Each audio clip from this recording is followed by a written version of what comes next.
बार बार जाते हैं, माँ उसको बार बार मना करती है, बार बार खींच के अपनी ओर ले आती है, लेकिन वो बच्चे सुनते ही नहीं। तो माँ क्या करती है, उसको पहले कस के पकड़ लेती है ना, बिल्कुल अपने बल में रखती है।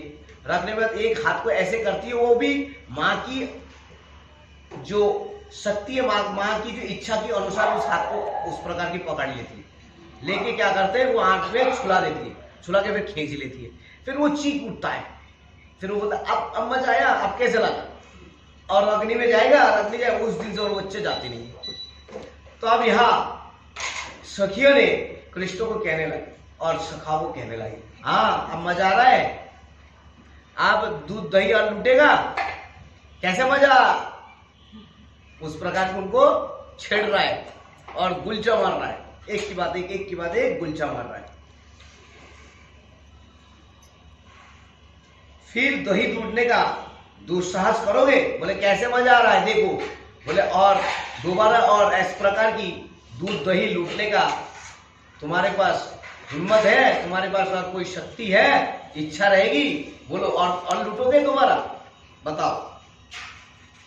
मधुमंगल तो हाथ जोड़कर ललिता जी के चरण में प्रार्थना करने लगा, मुझे छोड़ दो, मुझे बड़ी भूख लगी है, मैं तो एक सीधा साधा ब्राह्मण बालक हूं, चंचल कृष्ण ने कहने से आ गया था मैं।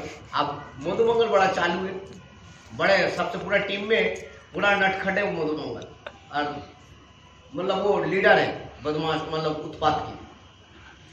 अब क्या हुआ, मधुमंगल जी वो तो डर गए, बोले अब तो भाई कब्जे में आएगी, अब तो खूब मार पड़ने वाली है। अब बोले, वो कह रहा देखो देखो, वो पहले उनको पता चला कि ललिता जी की अध्यक्षता में सब कुछ हो रही है, अर्थात यहाँ की जो मेन है ललिता जी। तब ललिता जी की चरण पकड़ लिया और चरण पकड़ के उनको प्रणाम करने लगे, प्रणाम करने लगा, अरे मुझे छोड़ दो, मुझे छोड़ दो, मेरा कोई दोष नहीं है, देखो मैं तो सीधा साधा ब्राह्मण बालक हूँ, मैं तो बिल्कुल सीधा साधा ब्राह्मण, देखो मैं ब्राह्मण बालक हूँ, मैं सीधा साधा हूँ, ये तो कृष्ण के कहने पे मैं आ गया था, बहक गया था मैं, ये काम मैं थोड़ी ना करता हूँ, मैं ब्राह्मण हूं, मेरा कहा वेद पाठ करना, पाठ प्रवचन करना मेरा कार्य है, मैं तो ग्वाला हूं नहीं। आज मैंने इसकी कृष्ण की बात मान लिया, आज इसकी बातों में आके मैंने ऐसे हरकतें कर दिया, मुझे आज के लिए छोड़ दो। उठाए ना, जिसको बचना होता है दूसरे के पे आरोप दे दो और निकलो, जी ये सरदार है बोल के आप निकलो। अब उन्होंने क्या लगा, भाई मुझे छोड़ दो, उन्होंने बड़े रोने लगे, पीटने लगे, छाती पीटने लगे, मुझे छोड़ दो, मेरा कोई दोष नहीं है, मैं तो सीधा साधा ब्राह्मण बालक हूं। कृष्ण की कहने पर उनकी बातों में आकर मैंने आज इनकी ये जो टीम है, टीम में शामिल हो गया, मुझे छोड़ दो आज के लिए, मुझे बड़े भूख लगी है। मधुमंगल को बहुत जल्दी भूख लगती है ना, वो जहां भी जाओ, जहां भी लीला है, ये इसकी भूख के कारण होता है। जैसे तालवन में वहां भी पहुंचे, वहां भी भूख लगी है, भूख लगी है, वहां भी भूख लगी है, उसके चक्कर में घोड़ोपासु को मारना पड़ा। वहां भंडीरवन की तरफ जाएंगे, वहां भी वो बोले भूख लगी है, भूख लगी के चक्कर में भूख के चक्कर में उन्होंने बिल्कुल खेतों के अंदर प्रवेश कर दिया, वहां भी आग लगा दिए कंस की चारों ने। तो इस प्रकार की भूख बहुत जल्दी लगती है मधुमंगल को, इसलिए हमारे गोस्वामियों ने, हमारे भक्ति विनोद ठाकुर जी ने जो भगवान की भोग रात की जो मध्याह्नकालीन जो लीला है, उस लीला को जो वर्णन करते हैं, वहां उन्होंने जो भज भगत वत्सल श्री गौर हरि सही गोष्ठ विहार, उसमें उन्होंने एक शब्द लिया था, एक लाइन में कहते, छाले बोले लड्डू खाए श्री मधुमंगल बगल बाजाए दय हरि, है ना। ये जो मधुमंगल है, ये छल बल में बड़े बड़े लड्डू को ले लेगा, खाएगा और बगल बजाएंगे, हत्ताली देंगे, मजे लेंगे और हरि बोल करके आनंद प्रदान करेंगे। तो ये सब चीजों में मधुमंगल जी बहुत माहिर है। तो आज सखा मधुमंगल कहने लगे, मुझे बड़े भूख लगी है, मुझे बड़ी भूख लगी है, और मैं देखो सीधा साधा ब्राह्मण बालक हूं, आज तो कृष्ण के कहने पर मैंने ये सारी चीजों में फंस गया, कृपा करके मुझे छोड़ दो। मैं आज की बात, ये सब लीला, ये सब हरकतें करने की बात तो छोड़ो, ये गांव तक दिखूंगा नहीं, तुम्हें 10-10 किलोमीटर तक दिखूंगा नहीं, आज के लिए छोड़ दो मुझे, है ना। अरे ये लीला की बात तो छोड़ो, कृष्ण के संग की बात तो छोड़ो, दूर से दूर मैं मिलूंगा नहीं, हजारों सालों तक मैं नहीं मिलूंगा, मैं, मुझे छोड़ दो आज के लिए। बोले ये चंचल कृष्ण जो है, इनके कहने पे हमने ऐसे हरकतें किए हैं, आज से मैं ऐसे नहीं करूंगा।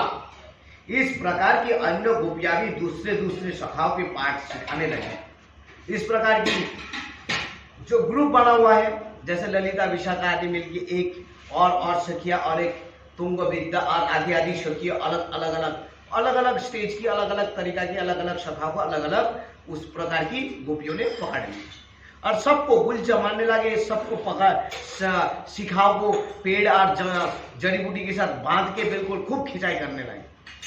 सबकी पढ़ा रहा है, सबकी क्लास लगा हुआ है। इधर श्रीमती राधिका विशाखा और आदि सखियों ने कृष्ण को पकड़ लिया। अब अपनी जो प्रियनर्मा सखी है, प्रियनर्मा सखियों की संग श्री राधा जी, क्योंकि अब मेन जो सरदार है, सरदार की व्यवस्था सरदारी तो करेंगे ना, है ना। सबकी अलग अलग ग्रुप की अलग अलग सखियों की संग अलग अलग ग्रुप में उस प्रकार की लीला है। जो कृष्ण की सखियां हैं वो तो कृष्ण की संग लीला करेंगी, है ना। तो अब जो राधा रानी और जो ललिता विशाखा आदि जितने प्रमुख सखियां थी, वो सब ने बोला चलो गुरु इनकी जो सरदार है, सरदार की क्लास लगाते, सरदार की हिसाब किताब करते। अब उन्होंने कृष्ण को पकड़ लिया, सबके सब उनको पकड़ के उनको बलपूर्वक उनको गुलछे लगाने लगे और बलपूर्वक उन्हें चोली और लहंगा आदि पहनाकर स्त्री वेश धारण करा दिया। बोले हर रोज तुम हमें परेशान करती हो। हमारे मथुरा मठ है, मथुरा मठ में जो मंदिर है, मंदिर के ठीक पीछे ये दान लीला की छवि है ना। मथुरा परिक्रमा जब अभी तो मंदिर नहीं है, जब वो मंदिर के पीछे जब आप परिक्रमा करें तो गुरुजी ठीक मंदिर के ठीक पीछे विशाल बड़ा चित्र में ये दान लीला आदि प्रकाश किया। तो अब इन्होंने खूब मारने के बाद बोले इसको सबक सिखाते हो, रुक जाओ, ये सरदार है, इन्हीं की कहने पे सब कुछ होता है। तो इन्होंने प्लान बनाए, जो कृष्ण है, कृष्ण को क्या किए उन्होंने, लहंगा चोली, बिल्कुल स्त्रियों की जो मतलब गोपियों की जो वेशभूषा है, वेशभूषा, श्रृंगार, कान में नाक में नेकलेस, सब कुछ पहना के होठ पॉलिश सब कुछ तैयार कर दिया। बिल्कुल बोले बिल्कुल इसको गोपी बना, काली गोपी। यहां वर्णन किए स्त्री वेश धारण करा दिया। बोले मांग में सिंदूर भी भर दिया। बोले ऐसे वैसे नहीं, इनके मांग है, मांग में जो बीचों बीच सिंदूर लगा दिए। बोले ये किसी की बीवी है, गोपी बना दो इसको, ऐसे इसकी ऐसे बुरा हाल करो जो बस जीवन भर याद रखे। कहना कि इनकी मांग में सिंदूर भर दिए, हाथों में चूड़ियां और पैरों में नूपुर, पायल आदि पहना दिए। घूंघट से आधा मुख भी ढक दिया और सिर पर दधी की मटकी की रखकर उनके सांकरी खोर में ठिठोली रहते हुए दोधी का दान मांगने लगे। हर रोज जैसे इनके साथ करते हैं, आज पूरा उल्टा पड़ गया। अब उनके मांग में सिंदूर भर दिए, चूड़ियां पहना दिए, लहंगा चोली, और लहंगा चोली पे पैर में पायल, चमचमाता हुआ पायल भी पहना दी, और फिर उनकी सर पे मटकी रख दिया, 1 2 3 4 मटकी रख दी, दूध दही माखन सबके मटकी। बोले तुम ऐसे ना, तुम्हें पता चलना चाहिए, तुम्हें पता चलना चाहिए जो कितना कष्ट हमें होता है, कितना दुख हमें होता है। तब उन्होंने उस सखियों को, उस सखिया ने कहला कि तुम अब तुम इधर से आओ, हम तुम्हें लूटमार करेंगे। गोपियां बना के मटकी फटकी उनके सर पे रख दिया। बोला आप सांकरी घोड़ से तुम्हें जाना पड़ेगा, तुम सांकरी घोड़ किससे जाओगे और हम सब यहाँ बैठ के तुमसे दान मांगेंगे, तुम्हारी लूटमार करेंगे, आप तुमसे लूटमार करेंगे। जैसा हर रोज तुम हमारी लूटमार करते, हमसे लूटमार करके सामान लेती हो, आज तुम्हारी सामान हम लूटमार करेंगे, तुम आओ इधर से चलो। इस प्रकार की दधी और सर को क्या करते हैं, आधा घूंघट देकर आधा ढक देते, जैसे ब्रज गोपिया ब्रज माताएं है ना, अपनी गोपिया क्या होता है, अपनी शक्ल दिखाते नहीं, अपनी घूंघट के द्वारा आधा ढक देती और ढक दिया। आज कृष्ण की क्या दुर्वस्था कर रहा होता है ना, ढक के कहने लगे आप जाओ दूध दही लेके चल। और जब जाने लगी सांकरी घोड़ से, तब सारे सखिया उनसे दूध दही मांगने लगे, दूध दे जाओ, दही दो, हमें भेंट दो, हमें दान दो, जैसे हर रोज करते हैं ऐसे इन्होंने करने लगी। ललिता सखी ने पर्वत के ऊपर से पत्थर का एक टुकड़ा ऐसे साध कर मारा जिससे दधी की मटकी सिर पर ही फूट गए। उनका सारा शरीर जल्दी से ओतप्रोत हो गया। सारे सखिया ताली बजाकर हंसने लगी। शाम बड़े लज्जित हुई। गोपियों ने फिर पूछा, कहिए जी फिर कभी दधी का दान लेने के लिए दुस्साहस करोगे? अब तो ये चाह रहा है, इसने सोचा कोई नहीं है, पर चलो ये मांग रही है, कुछ ना ऐसे कोई खास बात नहीं है। अब इससे भी खतरनाक जो प्लान है, जो दिमाग है ललिता जी, ऊपर जो दोनों पर्वत है, ब्रह्माचल पर्वत और विष्णुचल पर्वत है, और ब्रह्माचल पर्वत के ऊपर चढ़ गई। चढ़ के वहां से एक पत्थर को एक से टारगेट करके बिल्कुल निशाना के बिल्कुल सही से ऐसे फेंक के मारा, जो दही की जो मटकी वो फूट गया। भाई दही की मटकी फोड़ने से क्या होगा, पूरा दही उसके पूरा शरीर में बहा गए, दही के द्वारा नहाया गया, दही के द्वारा नहा लिए बिल्कुल। अब जब दही चारी तरफ से पिचपिचा चिकचिका हो रहा है तो भाई उनको इरिटेट होता है, वो तो परेशान हो ही चुके। तो कहने लगे सारे गोपिया, अब कैसे लगा, दोबारा कभी दुस्साहस करोगे ऐसे दही लूटमार करने का? है बोलो, और कभी दोबारा करोगे? इस प्रकार की उनको कहने लगे कृष्ण जी और सखियों भी। और उस समय कृष्ण ने बड़े लज्जित हो गए। कृष्ण बड़े लज्जित हो गए, क्योंकि जहाँ गुरु है, अब एक तो गुरु है, दूसरे अपनी शाखाओं के बीच में और इतने सारे गोपियों के बीच में बेइज्जती, इतनी उनके साथ इस प्रकार की व्यवहार, वो बेचारा बिल्कुल लज्जित हो चुके हैं। आज कृष्ण लज्जित हो चुके हैं।